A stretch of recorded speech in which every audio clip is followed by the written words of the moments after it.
सबको ओम। आज हम सब लोग शोक करने के कारण क्या क्या नुकसान हो सकते हैं, शोक करने के कारण हमारे जीवन में क्या क्या परिवर्तन आते हैं और शोक क्यों नहीं करना चाहिए, इन सब बातों पर चर्चा करेंगे। तो हमारे साथ बने रहें। आज जानते हैं कि मानव जीवन में उत्साह का बड़ा महत्व होता है। अगर हमारे जीवन में उत्साह है तो हम बहुत सारे अच्छे काम कर सकते हैं। अगर उत्साह नहीं है तो हम कोई काम करने में हमारा मन नहीं लगता है। तो शौक एक ऐसी चीज है जो सबसे पहला कुठाराघात हमारे उत्साह पर ही करता है। और हमारा मन अगर उत्साह पर करेगा तो मन भी नहीं लगेगा। तो मन ही हमारा क्या होता है, हमारे जीवन को चलाने के लिए प्रमुख उपकरण होता है। और मन को एक जगह हमने दुख में ही डाल दिया है।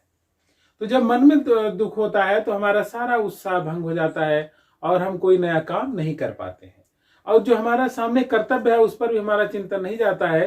तो उत्साह के कारण जो हम काम करते थे वो सब छिन्न भिन्न हो जाते हैं। और दूसरा है कि शोक करने के कारण हमारा मन दुख में चला जाता है। आप जानते हैं जब मन दुख में चला जाता है तो हमारे शरीर के सारे अंगों की कार्यप्रणाली शिथिल हो जाती है और मन हमारा बुझा बुझा रहने लगता है। हमारा जो पेट है वो उसका पाचन शक्ति कमजोर हो जाती है। लीवर, किडनी, हार्ट सारे अंग हमारे बहुत अच्छा काम नहीं कर पाते हैं बेचारे, अनुत्साह के कारण, शोक के कारण, दुख के कारण। तो दुख वाले हार्मोन ही स्रावित होने लगते हैं और हमारा जीवन एक प्रकार से डिप्रेशन यानी अवसाद में चला जाता है। तो शोक जो होता है वो धीरे धीरे क्या होता है, डिप्रेशन का भी कारण होता है, जो एक मानसिक व्याधि है जो आजकल बहुत सारे लोगों को हो रही है।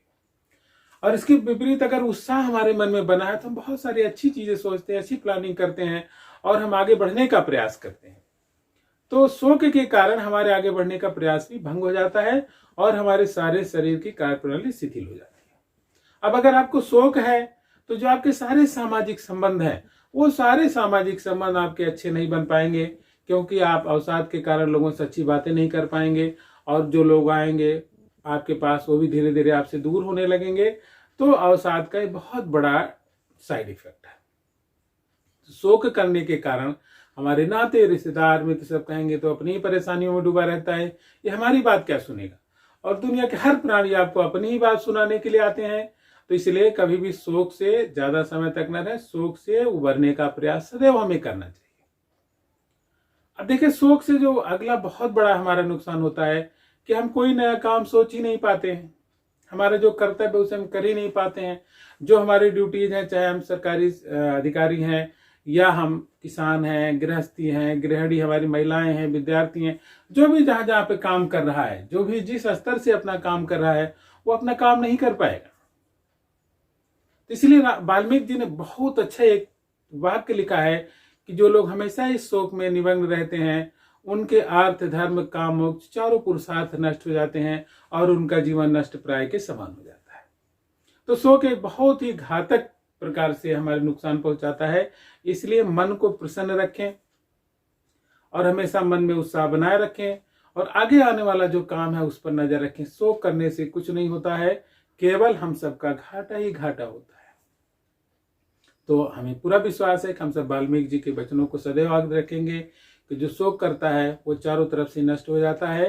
तो शोक नहीं करना, इसके विपरीत उत्साह के लेकर काम करना। वाल्मीकि जो उत्साह में काम करता है उसके सारे मनोरथ सफल हो जाते हैं। तो हम सबके मनोरथ सफल हों, हम अच्छे बने, इसलिए शोक का परित्याग करें। सबको ओम।